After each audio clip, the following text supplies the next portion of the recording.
Welcome back to your daily dose of dopamine with Robert Cochran, Susan Scarlett.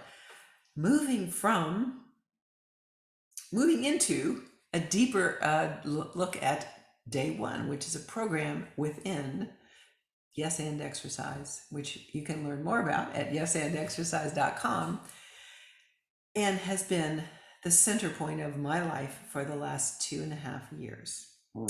Became the foundation for the deepest dives I ever did into my own psyche, my own self, my own sense of how to manage things like a diagnosis of Parkinson's disease. That was a pretty paralyzing moment. And I remember right off the bat thinking, okay, I was with my husband, but that I had to tell my mother and my brother, and it's like, how am I going to do that? And I thought, well, I think I need my brother's support. We'll call mom together. And I remember, so there was this almost counterbalance thing because I had my inevitable positive outlook. I'm going to, find the right doctors and do the. I had already gathered some information, and had to have this upbeat kind of tone and everything for my mom, so she didn't worry any more than a mom would. And underneath it, there's this, I can't believe that I'm saying this. I can't believe I'm sounding so okay about having Parkinson's disease to my mom. And my brother's over here, being real supportive and cheerful and stuff the way he always is.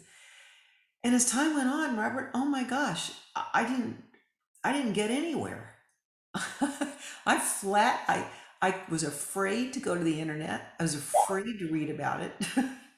So there's something there I want to kind of or dive into a little more. I think that a lot of people get a lot of immediate credit by giving the stiff upper lip, by saying, I'm going to handle this, or we've got this, there's plenty there, and not reasonably exploring the emotional aspect of what this means, right? If it's, well, I'm going to laundry list my way through this and handle it.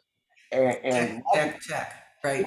logically deal with this, but not emotionally deal with this. Emotions aren't on that list. It's too scary, right? It's it's too close to home to actually admit that you're as frightened as you are. For Yeah. me, it was a real person I knew who had been a ballerina. So, imagine movement and stuff. And I knew her later as she got older. She had a young diagnosis and took away everything. She still had her lovely spirit, but she was in a wheelchair doing a lot of things, but not having the life that she thought. And the minute I got my diagnosis, I pictured her. And my husband said to me, "You're thinking about Claudia. I know you are." And I said, "No, I'm not. No, I'm not, Chip. No, I'm not. I'm All not." refusal of the call, huh? I was so in denial. It was so refusal of the call. Oh, A call to an adventure I didn't want, right, still don't. And right.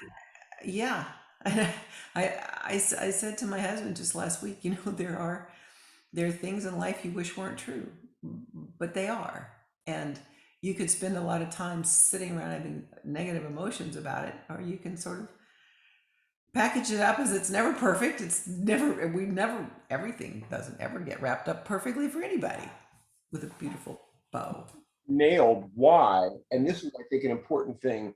Improv is an important part of a day one PD superheroes. It's because that foundational thing that says, yes, I have Parkinson's disease, and here's what I'm going to do about it. Foundationally speaking, that a lot of people aren't even there, or they're giving lip service to, yeah, I have it, but they're giving but, right?